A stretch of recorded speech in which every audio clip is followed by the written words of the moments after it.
जब किसी भूखे शिकारी की नजर कोई खाने लायक चीज पर आती है तो वो उसे पकड़ने की कोशिश करता है, लेकिन वो हमेशा अपने शिकार का पता लगाने के उन्हीं इंद्रियों का इस्तेमाल नहीं करते।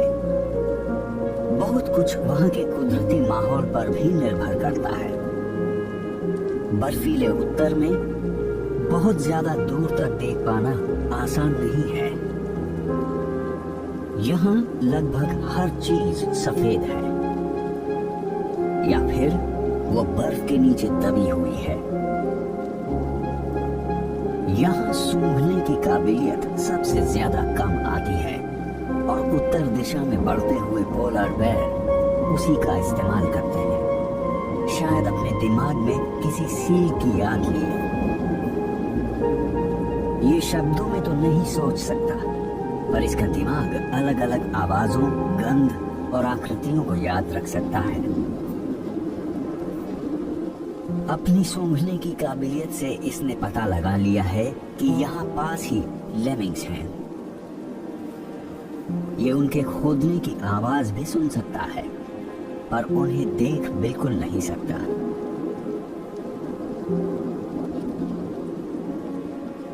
जमीन पर वार करके ये उन्हें डराकर भागने पर मजबूर कर देता है और ये अपनी सूंघने की काबिलियत से उनकी जगह का सही पता लगा सकता है।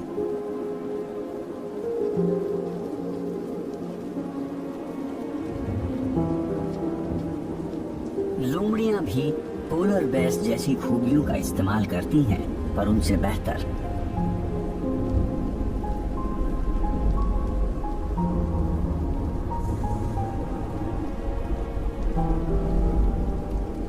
ये सील तो नहीं पकड़ सकती, पर इनकी खूबी है बहुत छोटे जानवरों का शिकार करना।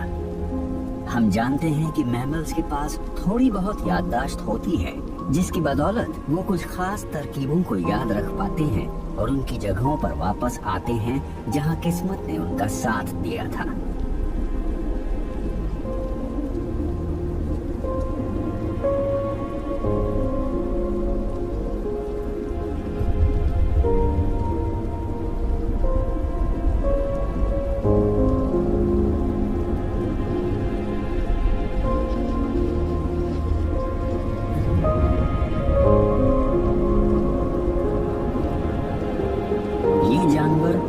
शिकार करता है जब ये भूखा नहीं होता। इसने एक ऐसा काम करना सीख लिया है जो सिर्फ ज्यादा विकसित समझ वाले जीव ही कर सकते हैं।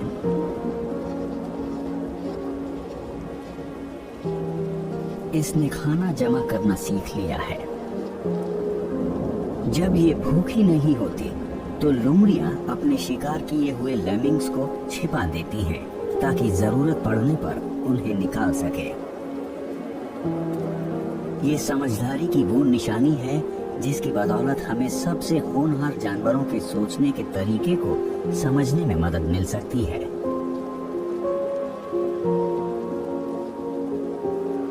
लोमड़ी कई महीनों तक शिकार कर सकती है और अपनी इस मेहनत के फल की बदौलत कई महीनों तक जिंदा रह सकती है।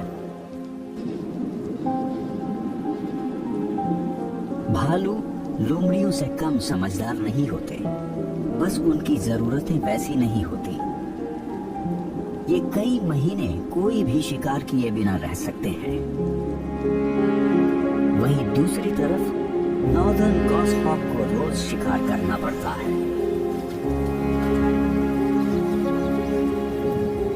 ये प्रजाति सदा हरे भरे पेड़ों में घोंसले बनाती है, पर इन्हें पतझड़ वाले पेड़ों के जंगलों में शिकार करना पसंद है क्योंकि ये ज्यादा दूर तक देख पाते हैं और साथ ही प्रजनन के मौसम में इन्हें एक दिन में कई बार शिकार करना पड़ता है।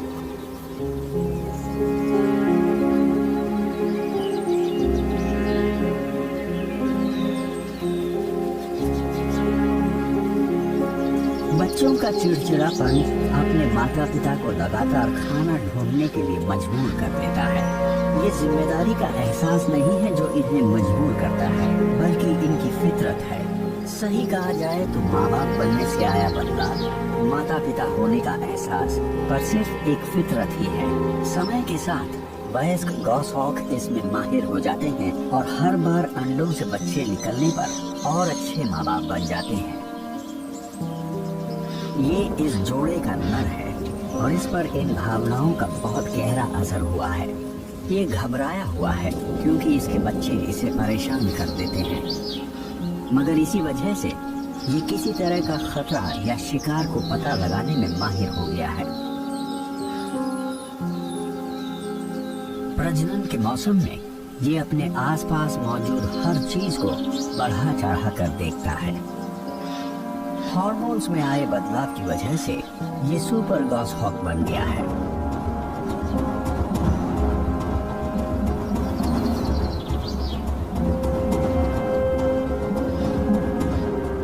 जंगल में कोई और शिकारी पक्षी इसकी तरह उड़ान नहीं भर सकता। ये अपने पंखों को चोट पहुंचाए बिना टहनियों के बीच से उड़ान भरता है, क्योंकि ये लकड़ी की इस भूल भुलैया के चप्पे चप्पे से अच्छी तरह वाकिफ है जहां ये शिकार कर रहा है। इसके दिमाग में एक 3 डायमेंशनल नक्शा है जो इसे बताता है छोटा रास्ता कहाँ है, मुड़ना कहाँ है, रफ्तार कब बढ़ानी है और रुकना कब है। अपने दिमाग की बदौलत ये अपनी और उस जगह के बीच का अंदाजा लगा लेता है जहां शिकार तक पहुंचने पर इसका शिकार पहुंचेगा।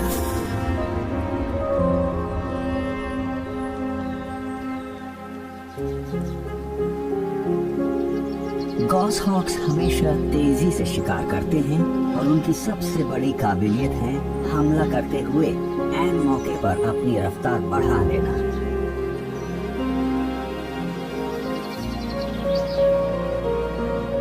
जब से इसने अपने साथी के साथ रहना शुरू किया है तभी से इसे अपना शिकार बांटने की आदत पड़ गई है।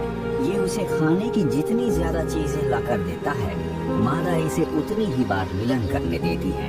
तभी से इसने शिकार के पंख नोचना शुरू कर दिया है ताकि मादा को ये सब ना करना पड़े, क्योंकि उसके पास पहले ही अंडे सेकने की बड़ी जिम्मेदारी थी। अब ये ऐसा अपने बच्चों के लिए करता है क्योंकि वो खुद ये सब नहीं कर सकते।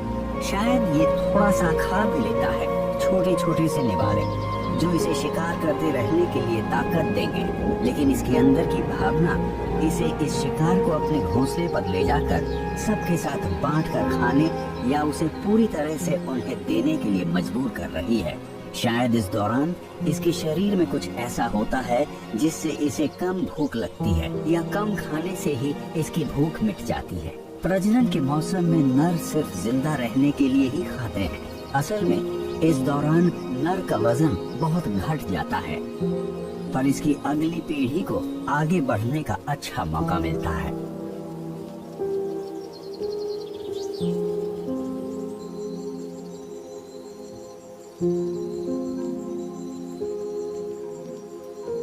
मकड़ियां भी प्रजनन करती हैं जब उनके खून में वो हार्मोन्स बनने लगते हैं जिससे उनकी भूख मर जाती है,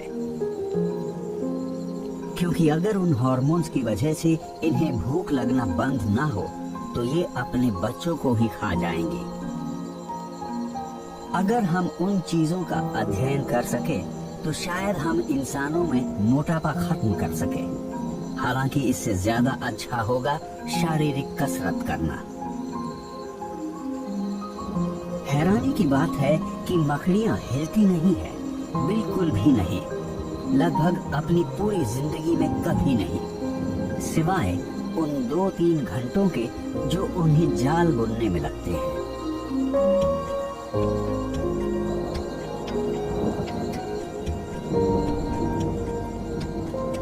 ये मिलन करते हुए भी बहुत कम हरकत करती हैं। हालांकि ऐसा साल में एक बार ही होता है, मगर हाँ, शिकार करते वक्त ये बिजली की रफ्तार से हरकत कर सकती हैं, या यूं कह लो कुछ ही मिली सेकेंड्स में।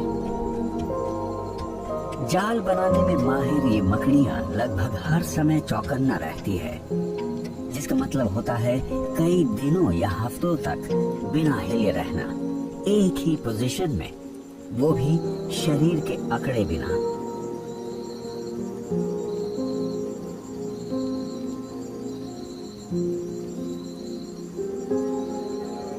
मगर फिर भी ये बिना हरकत किए 1 मिली सेकेंड में हमला कर सकती है।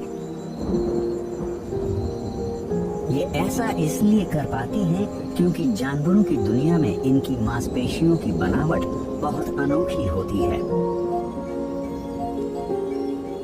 इनकी बेहद पतली टांगों में सिर्फ इतनी जगह होती है जिसमें फ्लेक्सर मांसपेशियां समा सके, जो जोड़ों को मोड़ती हैं।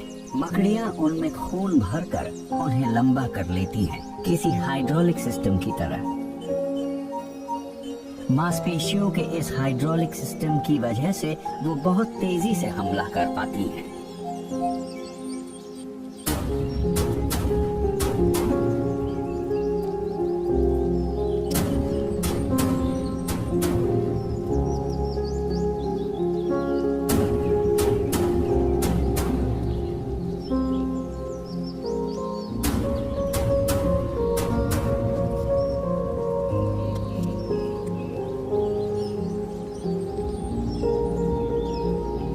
मकड़ी को अपने जाल पर एक जोरदार झटका महसूस हुआ।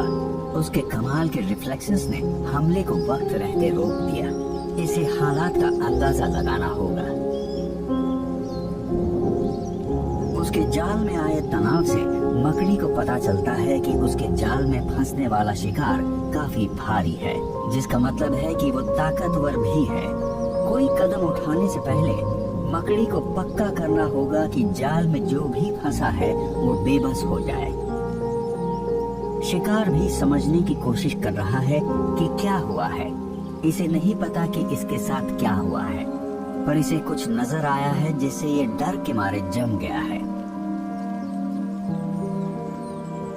लगभग 1 मिनट बाद ये बहुत ध्यान से बच निकलने की कोशिश करता है।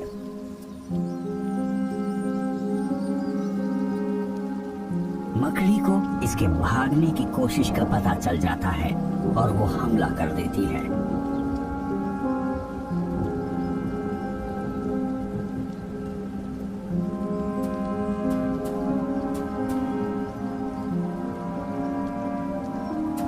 इस तरह की मकड़ियां 3 चरणों में हमला करती हैं। सबसे पहले ये पक्का करती हैं कि ये अपने से ज्यादा ताकतवर शिकार से नहीं उलझेंगी, और इसका पता लगाने के बाद ये शिकार को लपेटना शुरू करती हैं, पर हमेशा सुरक्षित दूरी बनाए रखती हैं ताकि कोई अनहोनी ना हो। ये बहुत बड़ी मात्रा में तरल रेशम बनाती हैं, जो हवा के संपर्क में आते ही ठोस हो जाता है। इसे पक्का करना होता है कि इसका शिकार आजाद न हो जाए, और सबसे ज्यादा जरूरी, बेबस होने के बाद वो अपना बचाव न कर सके।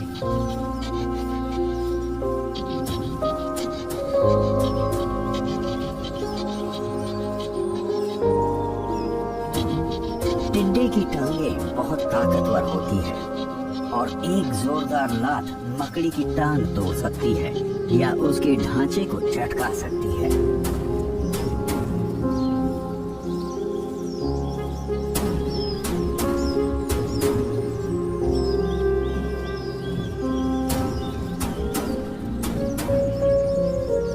अपने शिकार को लपेटने के बाद मकड़ी तीसरे चरण का काम शुरू करती है।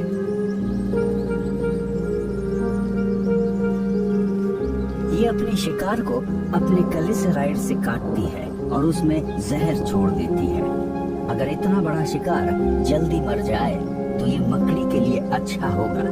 इसलिए नहीं कि ये अपने शिकार को दर्द नहीं देना चाहती, बल्कि किसी खतरे से बचना मकड़ी के लिए ही फायदेमंद है, और इसलिए भी कि उसका खाना जल्दी पचने के लिए तैयार हो जाए।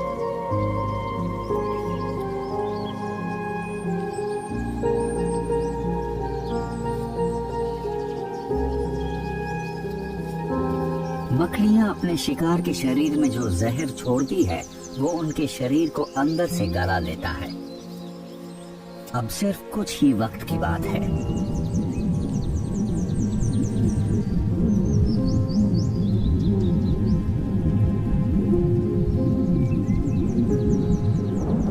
मकड़ियों के पास खाना चबाने के लिए दांत नहीं होते, इसलिए वो अपने शिकार को पीती हैं।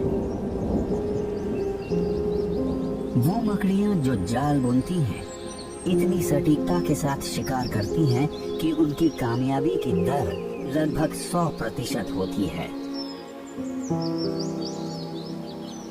जो भी जीव मकड़ी के जाल से टकराता है, चाहे वो कोई कीड़ा हो या कोई और मकड़ी या कोई छोटा मेढक हो या कोई हमिंग बर्ड, अगर वो चिपचिपी रेशम की पकड़ से खुद को छुड़ा नहीं पाते तो उन्हें गला दिया जाता है। अच्छी बात यह है कि मकड़ियों की काबिलियत उनके छोटे जाल तक ही सीमित है।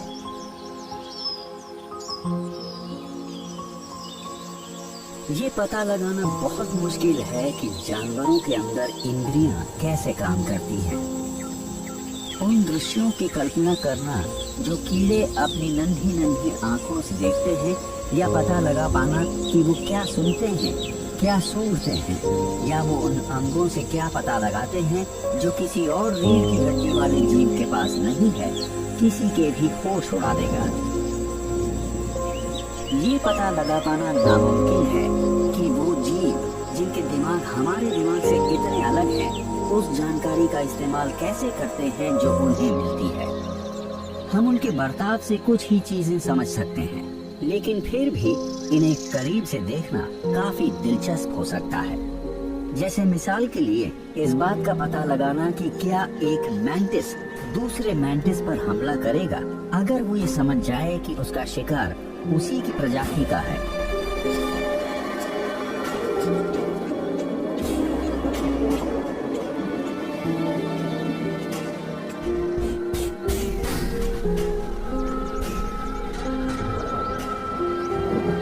क्या ये विशाल अफ्रीकन स्टिक मैंटिस जानता है कि ये एक नन्हे बॉक्सर मैंटिस को खा रहा है?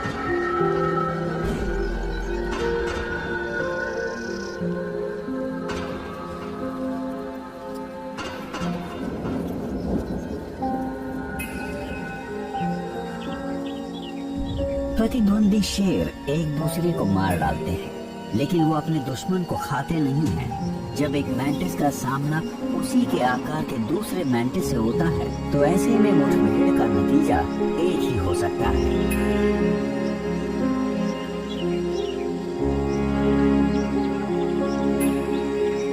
इनमें से कोई एक दूसरे को खा जाएगा। अपनी ही प्रजाति वाले को खाना मैंटिस के लिए कोई अजीब बात नहीं है, और न ही शेरों के लिए है। लेकिन एक शेर के दिमाग में ये होता है कि उसे वही चीज खानी है जिसका उसने पहले शिकार किया है, न कि जिसे इलाके पर कब्जा जमाने के लिए मारा है।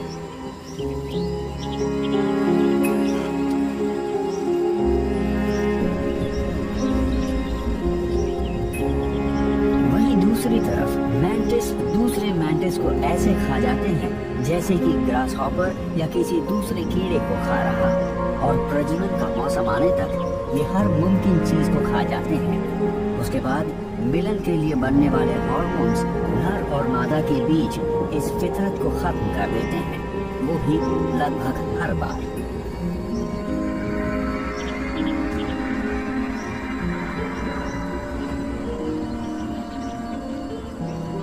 एक चीज जो इन जीवों की जिंदगी पर असर डालती है वो है खुद को छुपाने की काबिलियत। ये नजर न आकर जिंदा रहते हैं।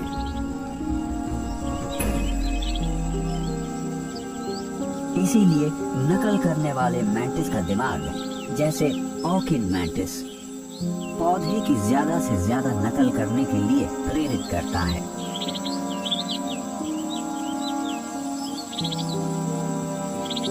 इसे गुजरते वक्त को भुलाकर भूख से बर्दाश्त करते हुए ऐसी कोई भी हरकत करने से बचना होगा जिससे इसके शिकार या शिकारी को इसकी मौजूदगी का पता चल जाए। अपने शिकार पर निशाना लगाने के लिए उसे एक नजर देखना है।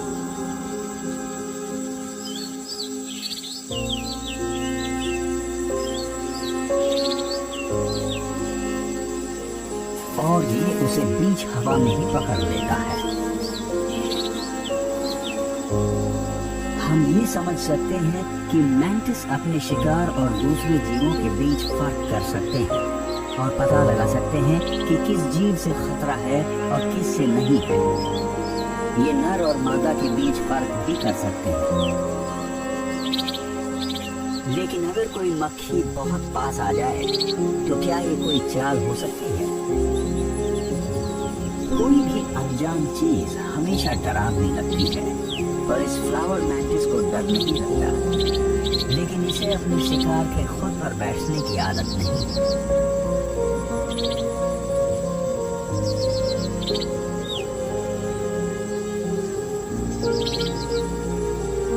मक्खियों के देखने की काबिलियत काफी हद तक मैंटिस जैसी ही होती है, लेकिन ये मक्खी इस फूल पर अपने शिकारी के बाद आई थी। मक्खी के लिए ये सब कुछ एक फूल ही था, लेकिन अगर मैंटिस ने मक्खी के पास जाने की कोशिश की होती तो फिर नतीजा बिल्कुल ही अलग होता।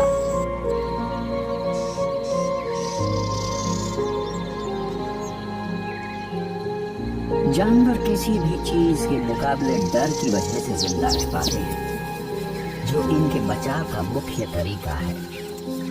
मगर फिर भी इन्हें उन शिकारियों से डर नहीं लगता जिन्हें वो देख नहीं पाते। उन्हें इस बात का डर नहीं होता कि कोई चीज भविष्य में इनका शिकार कर सकती है। जानवरों को सिर्फ आवाजों, गंध और अपने आसपास घूमने वाली परछाइयों से डर लगता है। प्रकृति में जो भी जानवर हर वक्त चौकन्ना नहीं रहता, उसका अंत बहुत जल्दी हो जाता है। किसी बिच्छू पर हमला करना जानलेवा हो सकता है, तो ये जरूरी है कि जो भी जानवर इस लाजवाब पर मजबूत कवच वाले आर्थ्रोपॉड का शिकार करना चाहता है, उसके दिमाग में थोड़ा डर होना चाहिए।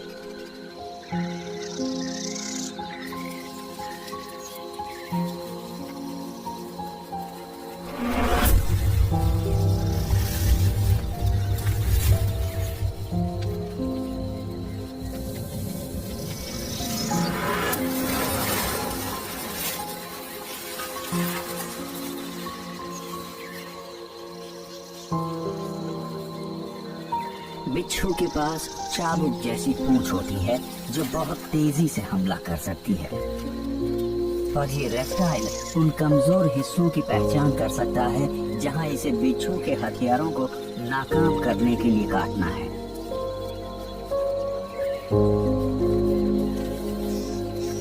ये बिच्छू किसी बड़े बंदर की जान ले सकता है, तो इस नन्ही इग्वाना के लिए इसे मारने में मुश्किल और खतरा और भी ज्यादा है।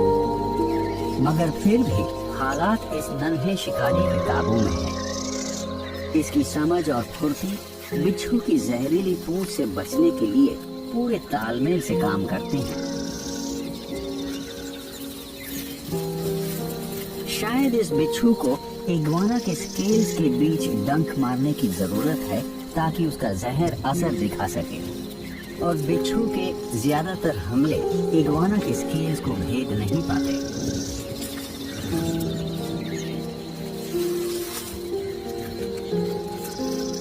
जो भी हो, ये जाहिर है कि शिकारी को बहुत चौकन्ना रहना होगा ताकि उसे डंक ना लग जाए।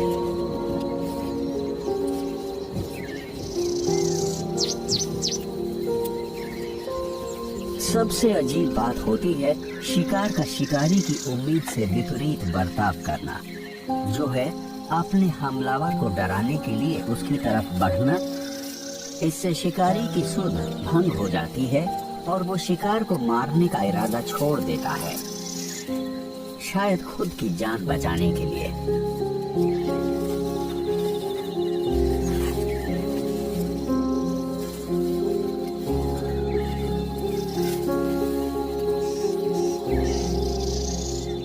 लेकिन इग्वाना ने तब भी बिच्छू पर हमला जारी रखा जब वो सबसे ज्यादा खतरनाक था, और जैसे ही शिकार अपनी पीठ इसकी तरफ करता है, इग्वाना एक बार और कोशिश करती है। इस बार इग्वाना ने बिच्छू को पूरी तरह घायल कर दिया है और अपनी गतिविधियों के बीच तालमेल बैठाने की उसकी क्षमता को गंभीर नुकसान पहुंचाया है।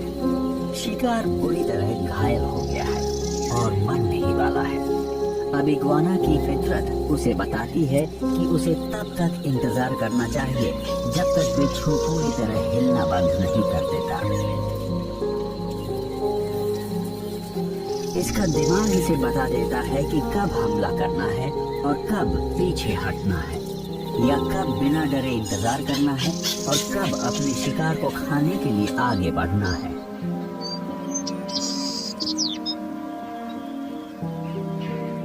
जाहिर है रेप्टाइल्स का दिमाग ये भी पता लगा लेता है कि कब उसे अपने शिकार से कोई खतरा नहीं है और वो अगला काम कर सकते हैं, उसे खाना। अगर बिच्छू अब भी अपने डंक से अपना बचाव कर सकता तो इस हालत में उसके पास इग्वाना की आंख या उसके मुंह में डंक मारने का अच्छा मौका था। पर ये कोई ऐसी चीज नहीं है जिसे इग्वाना ने समझा है, बल्कि ये तो उसकी प्रवृत्ति है जो इसे कई इग्वानास की मौतों के बाद प्रकृति के चयन की प्रक्रिया से मिली है।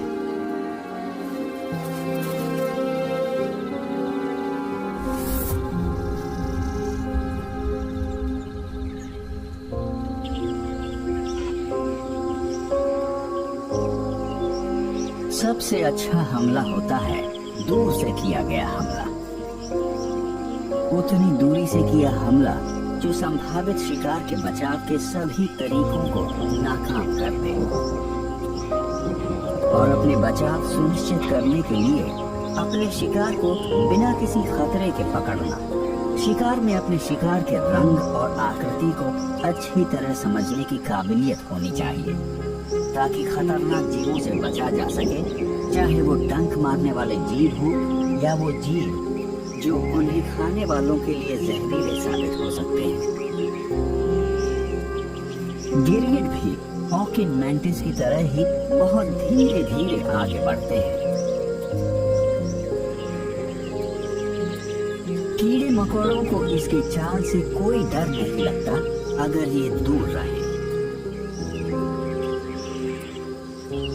शिकार इतने बड़े शिकारी से कोई खतरा महसूस नहीं करते जो काफी दूर हो।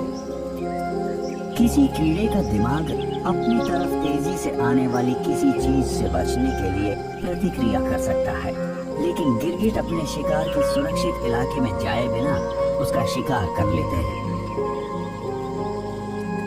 इतना बड़ा कोई जीव जो इतना धीरे चलता हो बहुत ज्यादा डरावना नहीं है।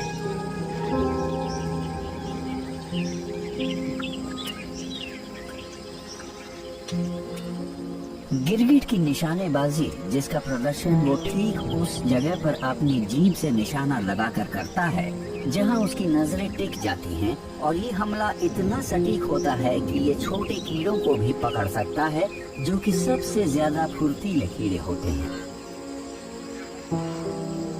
जब ये अपने शिकार का पीछा करता है तो रेप्टाइल पर कुछ ऐसे हार्मोन्स का असर होता है जो इसे बताते हैं कि ये जितना सुस्त रहेगा इसका शिकार उतना ही कामयाब होगा। इसका हरा रंग इसे आसपास के माहौल में घुल मिल जाने और किसी खतरे की तरह ना नजर आने में मदद कर सकता है, लेकिन इसके हमलों का असर इसके पास मौजूद दूर तक हमला करने वाले किसी भी और हथियार से ज्यादा होता है, जिसकी वजह से इसे शिकार के पास नहीं जाना पड़ता।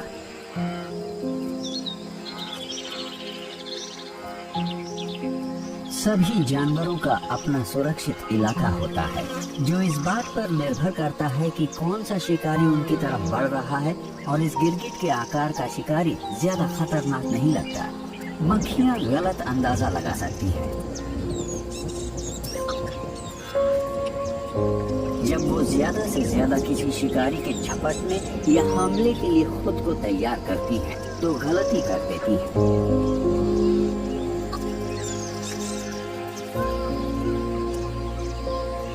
एक गिरगिट का दिमाग लगभग 2 अलग दिमागों की तरह काम कर सकता है, जो उस चीज को चुन या नकार सकता है जो उसकी आंखें दाईं और बाईं तरफ में एक साथ देखती हैं।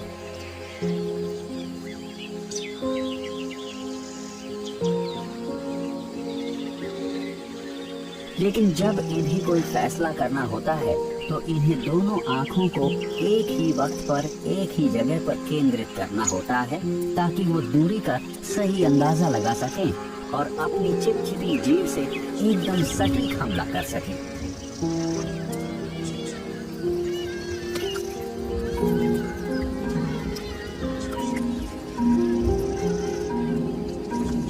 इस सिस्टम के साथ सिर्फ एक ही परेशानी है कि इसे रोजाना बहुत सारे शिकार करने पड़ते हैं।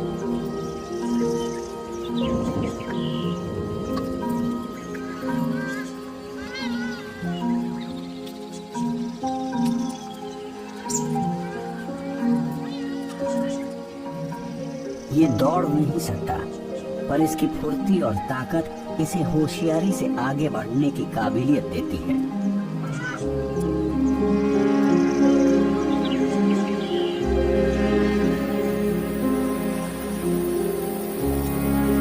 सांप भी अचानक हमला कर सकते हैं।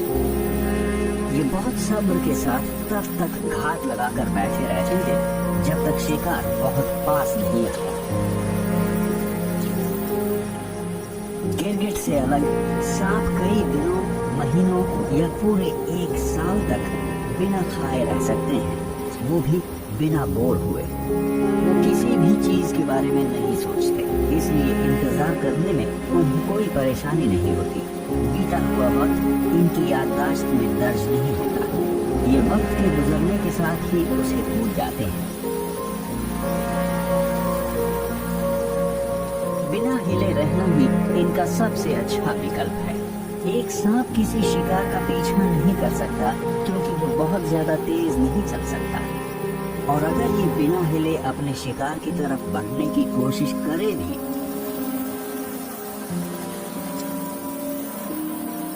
तो ये गलती कर सकता है। ये जल्द ही हिलने को नाकामी से जोड़कर देखने लगता है, और सांप ऐसे ही सब्र रखना सीखता है।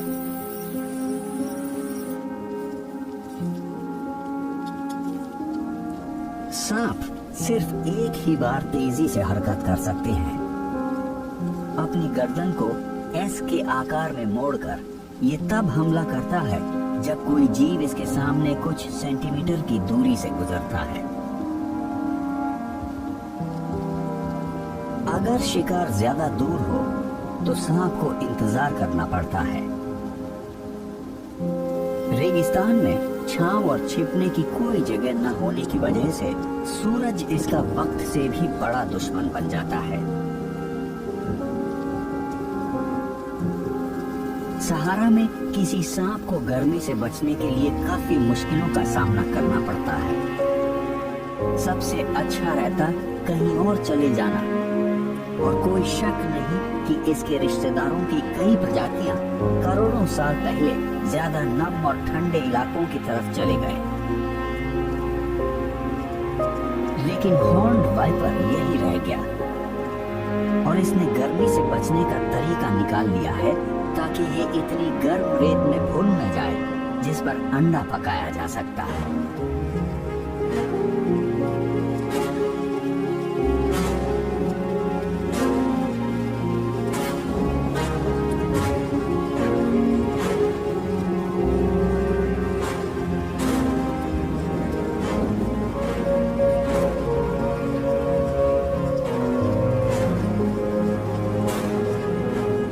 ये अपने तापमान को नियंत्रित करने के लिए अपना मुंह नहीं खोल सकता क्योंकि इसकी सलाइवा सूख जाएगी, और यहाँ कहीं पानी भी नहीं है। इसे पसीना नहीं आता क्योंकि इसकी त्वचा में पोर्स नहीं है, और यहाँ कोई छांव भी नहीं है। तो इसके पास इकलौता तरीका है खुद को रेत में ढक लेना। और जिस चीज की शुरुआत इसके कुदरती माहौल में बहुत ज्यादा गर्मी से बचने के लिए हुई थी, वो एक बिना सोची समझी रणनीति बन गई। इसकी बदौलत न ये सिर्फ खुद को चिलचिलाती धूप की गर्मी से बचा पाया, बल्कि इसने खुद को उन जीवों की नजरों से भी छिपा लिया जो इस पर हमला कर सकते हैं। और उससे भी जरूरी, अब ये छोटी चूहों से लेकर गेकोस तक का शिकार पहले से कहीं ज्यादा आसानी से कर सकता है।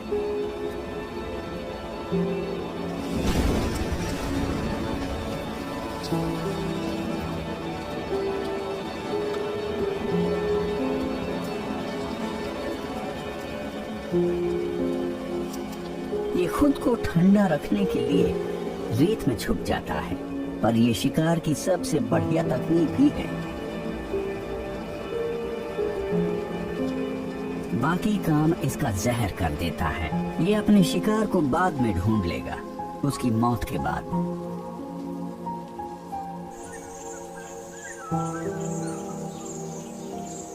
देखा जाए तो सबसे पेचीदा हमला वो होता है जिसमें कई सारे शिकारी शामिल होते हैं, जिन्हें एक ही शिकार को पकड़ने के लिए तालमेल बैठाकर काम करना होता है। जानवरों की दुनिया में अफ्रीकन वाइल्ड डॉग्स का शिकार करने वाला दल सबसे बड़ा होता है।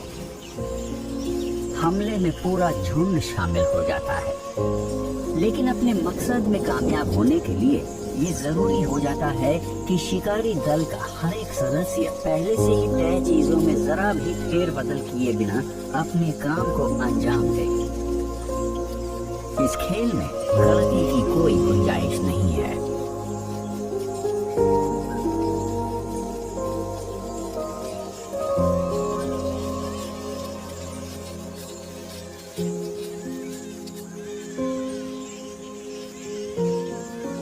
पर यह भी सच है कि जब बहुत सारे सदस्य एक ही काम को करने की कोशिश करते हैं, तो गलती करने की गुंजाइश भी कई गुना बढ़ जाती है। सबसे आम गलती तब होती है जब संभावित शिकार वक्त रहते खुद को बचाने के लिए शिकारियों के झुंड के किसी सदस्य को देख लेता है, जैसे झुंड के सबसे कम उम्र के सदस्य या सबसे अनाड़ी या सबसे भूखे सदस्य को।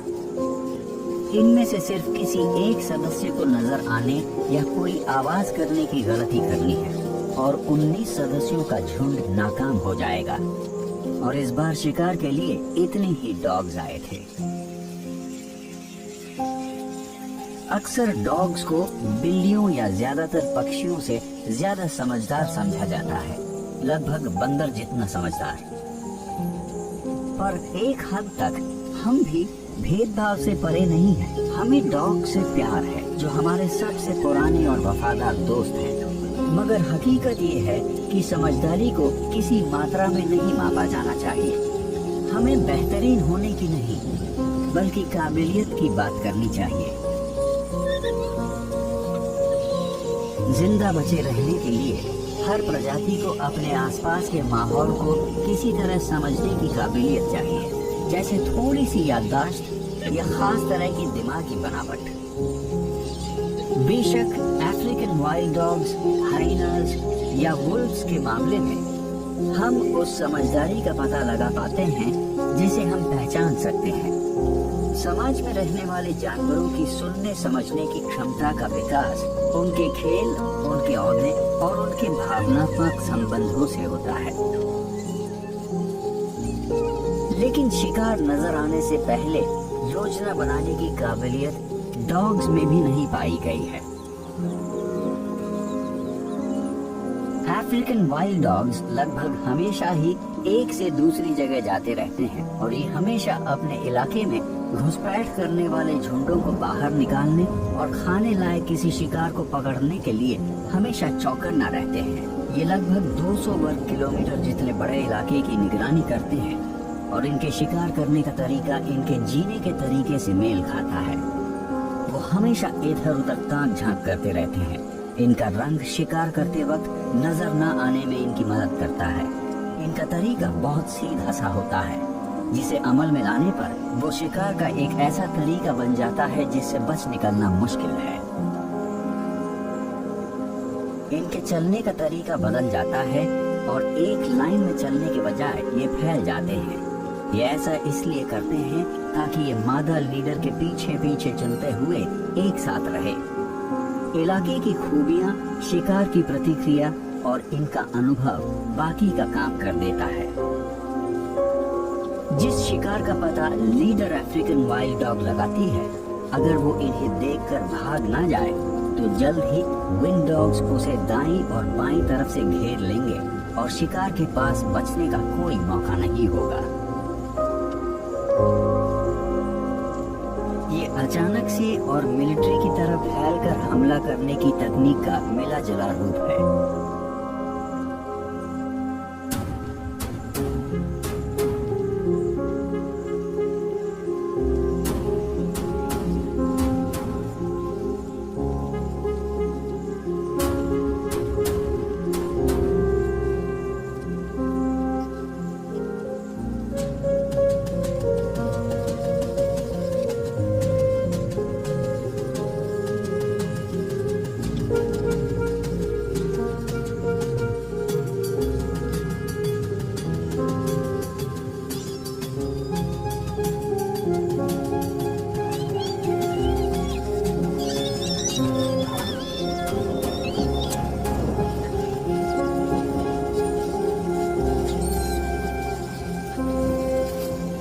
अच्छी तरह संगठित अफ्रीकन वाइल्ड डॉग के झुंडों के हमलों की कामयाबी की दर हमेशा 75 से 90% के बीच होती है। ये भयंकर शिकारी होते हैं जो अपने शिकार को झुंड के किसी सदस्य द्वारा मार दिए जाने से पहले खाना शुरू कर देते हैं। अपने इसी बर्ताव के लिए इन्हें वाइल्ड डॉग्स कहा जाता है। ये बाकी शिकारियों से ज्यादा जालिम लगते हैं, पर असल में ऐसा है नहीं।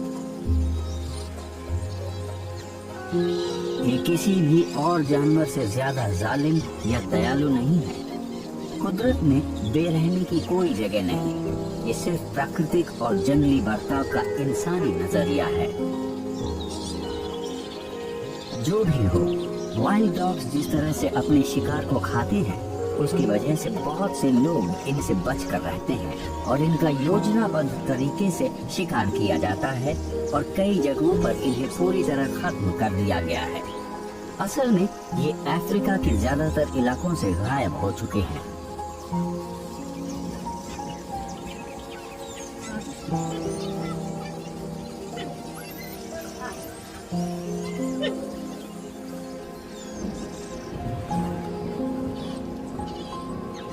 जानवरों को इस तरह देखना जैसे वो भी कभी इंसान थे, हमें वन्य जीवन की हकीकत से अलग करके हमें उलझन में डाल देता है।